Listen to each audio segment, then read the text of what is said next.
What's up, gangsters? So, you know war, right?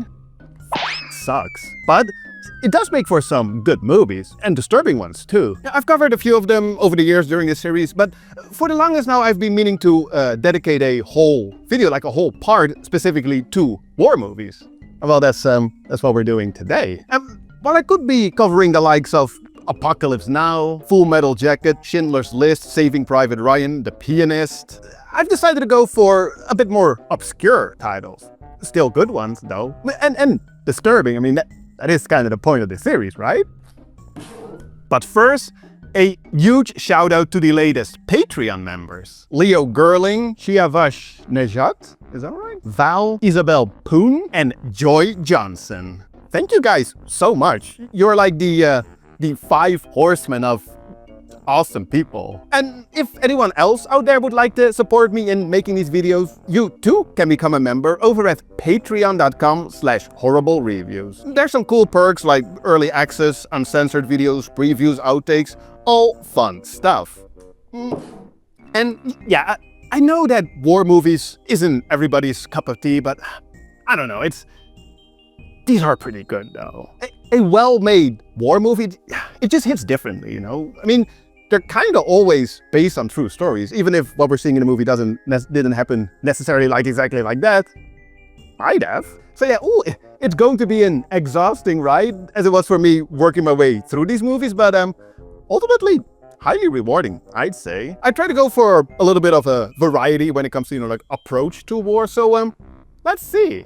We're gonna go through them chronologically, which means we're going to start all the way back in 1966 with Red Angel, which would make this the oldest movie that I've covered during this series. A feat previously held by yet another Japanese movie, also with the word angel in the title.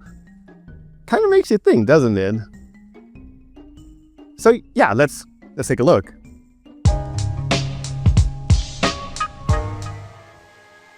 Oh wow, that was actually kind of beautiful. I mean, in a horrific way, of course, but still.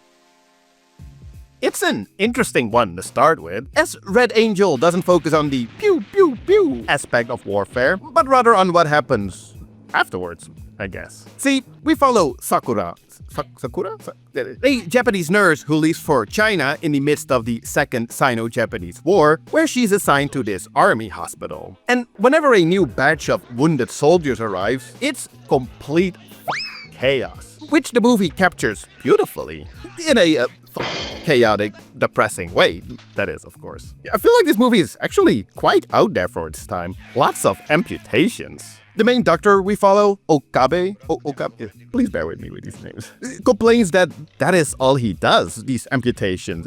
It's depressing. Sakura is a great nurse though, perhaps a little too great, as she tends to get attached to and care for some of the patients a little too much, which in practice probably doesn't make her all that great of a nurse, but hey. Some 5 minutes into the movie, she gets by one of the soldiers at the hospital. After she reports the incident, he gets sent to the front line, but when he later returns, all shot in the stomach, she still goes out of her way to try and take care of him. It's like, girl. Or later, when she befriends this double-arm amputee who's sad because he can't jerk off anymore, and you really don't have to do all of that. Look at this freaky boy, wanting to touch her with his foot. But hey, is it disturbing? I mean, kinda. More so sad and depressing, perhaps. At some point, cholera breaks out at another post she ends up at, and it all just sucks, you know? Besides all the visceral misery, there's some interesting themes of morality explored here, and we get some pretty profound, almost tragically poetic dialogue from the doctor, whom Nurse, I get too easily attached, of course, falls in love with. But to be fair, I'm kinda glad she did, because this turns the movie into an unexpectedly beautiful, albeit unavoidably tragic love story, which I'm not ashamed to admit quite got to me. So yeah, pretty great movie. The starkly contrasted black and white cinematography looks stunning. I love the fact that it presents the war from a rather unique point of view of a nurse and manages to show the chaos and horror this way instead of the more predictable battlefield approach. It does have a bit of a weird focus on arguably toxic masculinity. 西、男にとって性的不能になることは手足を失うことより辛いかもわからんぞ。But hey, it's war. Oh, let the one slide for now. So, in the end, yeah, absolutely recommended. Yeah, pretty fantastic movie. Again, I did not expect the romantic subplot, if you will, to hit me as hard as it did, but I'm kind of glad that they added that layer to an otherwise already perfectly solid war movie. It's directed by prolific Japanese filmmaker Yasuzo Masumura, arguably best known for the art house pink film Blind Beast, which I still haven't seen yet, but I will one day. This one was great though, and honestly I think a perfectly smooth intro into this video because it's only gonna get worse from here. The next one honestly isn't too bad, but it is pretty good. From the former Soviet Union, it's The Ascent. You know, like the Descent, the horror movie, but then like upside down. It's nothing like that. So let's just see what's up. Huh?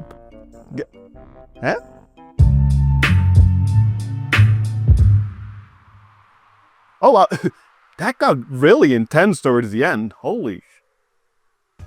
I live in the Netherlands, where it's currently winter, and I'm constantly complaining about the cold. Also, I feel like I'm always hungry. In other words, I'd be a terrible Soviet partisan in search of food through the freezing Belarusian winter of '42, which is, not completely coincidentally, what The Ascent is about. As we follow, well, two Soviet partisans on a journey to find some rations for their troop, only for them to run into a bunch of unpleasant scenarios, as one does during a world war.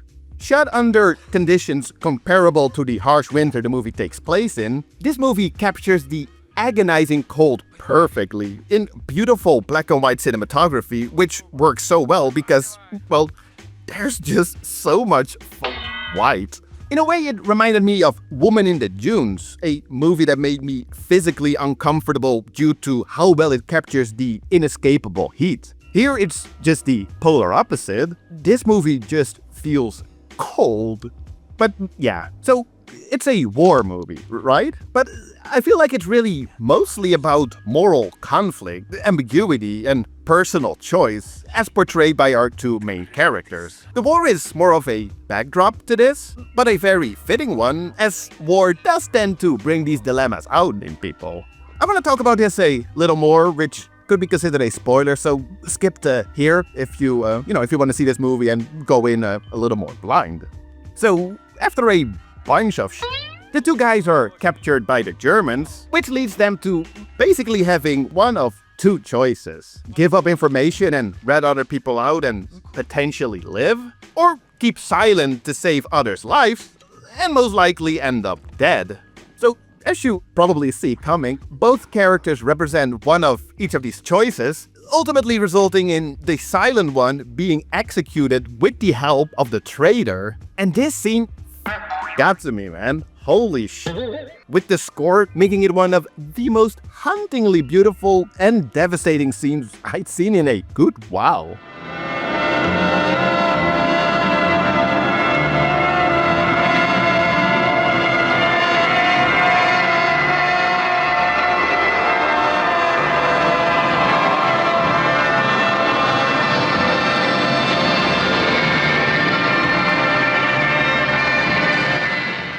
Damn.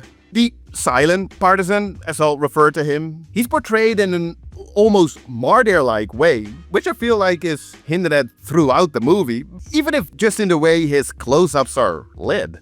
It looks beautiful. And then afterward, the movie ends with the traitor in just absolute tormented despair, which is so well visualized. It's pretty heavy stuff. Don't expect the movie to be a constant display of misery, though. Sure, there's little to no hope throughout, but it doesn't go out of its way to make you feel like it's just, well, that's war. Beautifully made movie, fantastic performances with an almost philosophical take on moral ambiguity under dreadful circumstances. Yeah, highly recommended. Yeah, and again, also made under, well, deliberate dreadful circumstances, but that does say a lot about the determination and dedication from the cast and crew to make this movie. Director Larissa Shepitko, her career was tragically cut short when she died in a car crash a few years after finishing this movie, while working on her next movie, somewhat ironically titled Farewell. This movie was eventually completed by her husband, Elem Klimov, who you might know from yet another Little War movie that he made a couple of years later, Come and See. But I have talked about that one already in the past. Unfortunately, in a video that I now personally can't stand anymore to watch is, I just act so goofy in it, I hate it. But hey, time for a big jump from the 70s to the 90s, from the Soviet Union to Russia, for the Chekist. Well, let's take a look at that.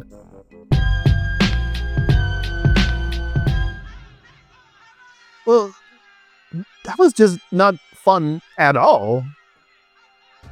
So, where the first two movies, especially the Ascent, focused on more personal stories, the Chekist is as impersonal as it gets. Sure, we follow a main character, if you will, but he's just a pawn in a repressive political machine. See, we're thrown right in the aftermath of the Russian Revolution. The communist Bolsheviks have overthrown the Russian monarch and seized power. So now it's time for the Red Terror, a political campaign mostly carried out by the Cheka, the first Soviet secret police, which involved executing anyone that could even slightly be considered an enemy of the communist revolution. Sounds like fun? Well, that's literally more or less all we get here. So, back to the aforementioned main character. He's an officer in the Cheka and oversees their tasks, including the sentencing process, which consists of one guy listing a name and their quote-unquote committed crime, and then another guy, without fail, motioning them to firing squad. The ease of this sentencing is borderline comedic, if it wasn't so, not funny at all and just downright terrifying. Some people do get an actual in-person trial, but one that's timed to be done in literally less than a minute. Either way, you are gonna end up getting picked up and sent down to the basement, where you're then forced to undress, line up against the wall, and the dead bodies get disposed of and the basement gets cleaned up a little bit. So, literal rinse and repeat. And repeat. Repeat, pew, pew, pew. And that's basically the Chekist. And I'm sure the repetitive nature of this movie is done deliberately so, to show you just how mechanically methodical this system of oppression was. There's not a single emotion on display here, besides maybe this one guy wanting to switch places because he doesn't want to shoot a priest, and a little bit of this. Okay, to be fair, the officer that we follow, throughout, he is having these philosophical talks about the revolution, and towards the end it does seem to be getting to him until he suddenly snaps, resulting in an almost poetically ironic ending. So, while this movie might not be on the same level of artistic merit as the first two, I do like let's call it like this vintage look and grungy set and locations. When it comes to being disturbing, it is arguably worse though. It's just, you don't get emotionally involved in any of the characters whatsoever. You really are like an observer here with this movie. And at some point you're just starting to feel numb to it all. The constant, complete lack of respect for humanity on display here. Honestly, rather than disturbed, this movie mostly left me with a feeling of just plain emptiness. It's just sad. Yeah. Good stuff. And I honestly do not have much more to add to that. I mean, it's obviously not an easy watch. It's not a fun one. It's kind of hard to recommend. So really, you'll have to decide for yourself whether or not this is something you'd want to put yourself through. So yeah, in the meantime, let's just move on. And let's move over to China for a little movie called City of Life and Death. And well, you know, half of the title doesn't sound too bad, so let's take a look at that.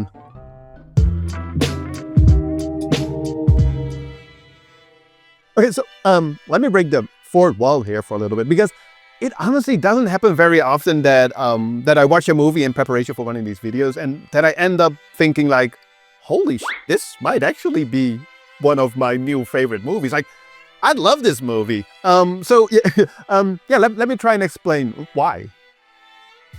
Just like with the Ascent and the Chekist, we're thrown right in the middle of the action, and a little bit of historical context definitely helps you understand what and who you're even looking at. Basically, this movie takes place during the Second Sino-Japanese War, as we witness the end of the Battle of Nanjing, the at the time capital of China, and the following Nanjing Massacre, one of the most infamous wartime atrocities ever committed by the Imperial Japanese Army.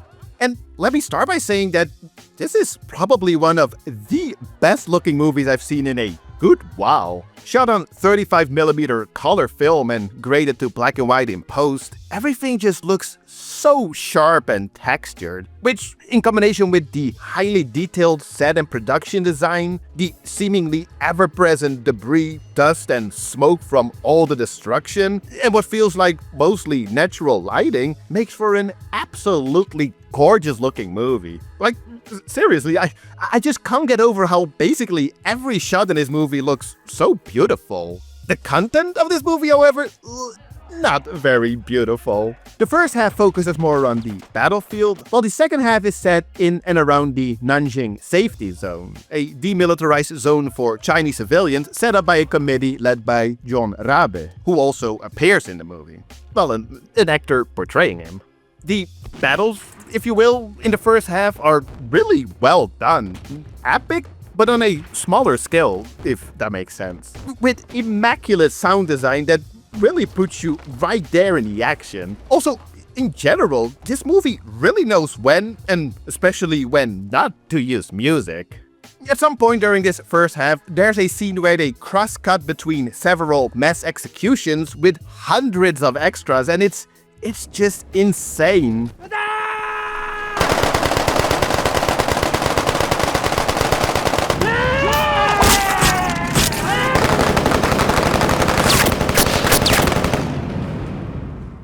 Holy it's I don't even know, man. Holy and it doesn't get any easier during the deceptively named Safety Zone second half of the movie, as this is where a lot of the sexual assault takes place. I mean, it is also known as the Rape of Nanjing for a reason.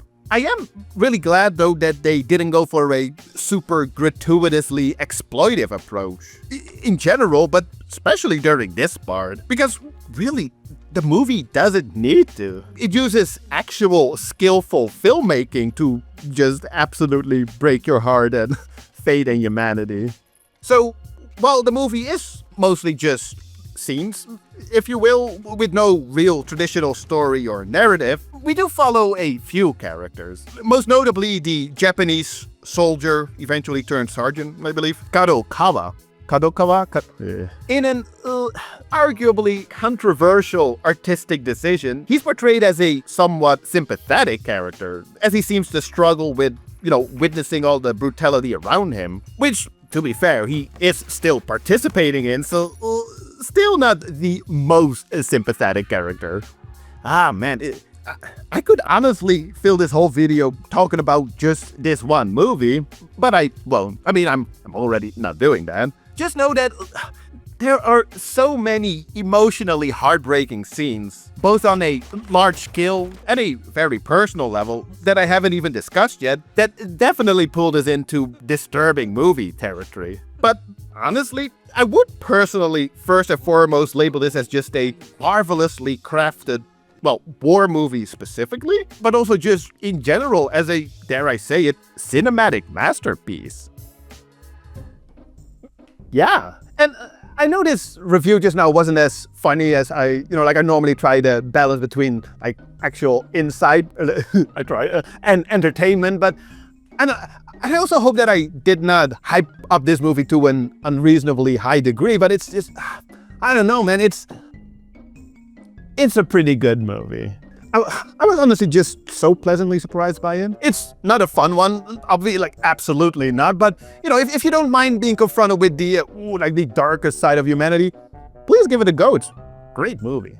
And one thing that I wanted to add to that is, it's really not as simple as just, you take a depressing subject matter and it'll automatically result in an effective movie. I mean, the fourth Men Behind the Sun movie, which I've also talked about in the past, it tackles the same subject as this movie, but isn't nearly as good or effective as City of Life and Death. So, yeah. Which means it's now time for our last movie. Which normally I would say like, oh, unfortunately it's time for our last movie, but honestly, might not be that bad in this specific video. I mean, it's been an exhausting ride, not a lot of fun, especially not with movies with titles such as Hatred, which is the last movie we'll be taking a look at. So yeah, let's just, respectfully so, get it over with. Yeah. I don't even know anymore, like that was just so up as well.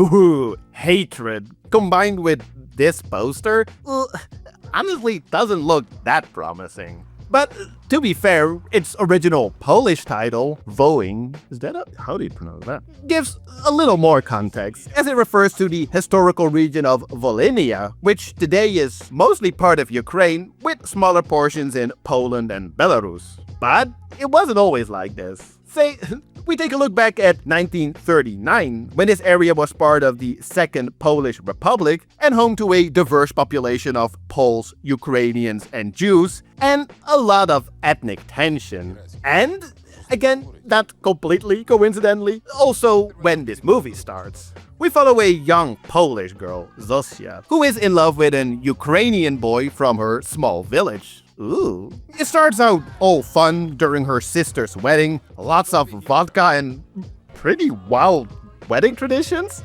Cool. But then her father decides she has to marry this older Polish man who already has a bunch of kids, which sucks. But then, perhaps even worse, World War II breaks out. And from here on out, we follow Zosia in different chapters during the war, which, as you can probably already imagine, is just a bunch of sad. In a way, it reminded me of the Dutch western Brimstone. Remember that one? As it also follows a young woman in different chapters who simply can't escape the horrors of a man from her past. But then in Hatred, it's the horrors of war that she can't seem to escape from.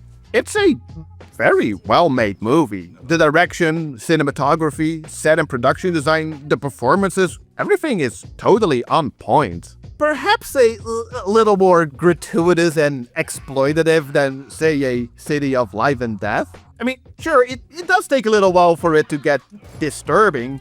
In general, it's a long movie that really takes its time, but when it does, it hits pretty hard. One of the central themes of this movie is the Volhynia Massacre, an anti-Polish ethnic cleansing carried out by the Ukrainian nationalists. This tension is brewing throughout, but it isn't until more towards the end of the movie, during the peak of the massacres, that we witness just how brutal this all must have been. This one scene of Zosia walking through the aftermath of the attack on this little village is wild. Holy shit. I mean, look at this, look, fuck.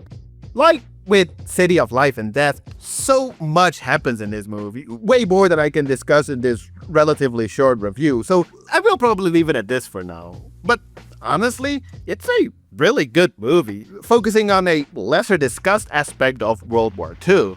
The graphic outbursts might feel a little out of place in what is already a highly effective, emotionally engaging war drama, but at the same time, I get why they went for it, as it does definitely drive home just how brutal this part of history was. Really, at some point I just stopped taking notes while watching, with my last two contributions being everything is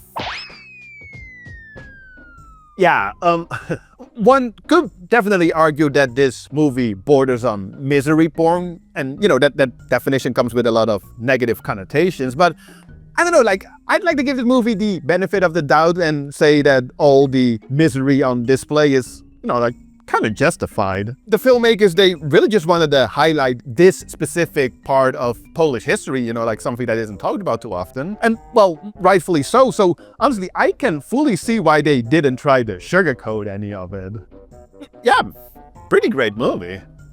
And that brings us to the end of this video. Like I said at the beginning, a well-made war movie, it just hits differently, I mean, yeah, like I said that at the beginning, so I don't know why I'm repeating it, but, like with it being, they're kind of like true stories, does that make it extra disturbing? Like, in general, it is arguable whether or not these movies are disturbing or more so just depressing and sad and upsetting, but I don't know. I do feel that it made for a pretty good video. I don't say this very often to myself, but I'm kind of proud of this one. So, be sure to follow me on Instagram and Letterboxd.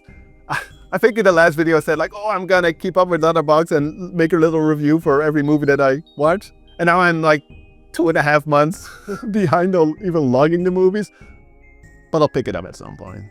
And then, well, I hope I didn't ruin your day completely with this video and all its misery. Yeah. And then I think we'll see you all next time. Cheers, guys. Have a nice day.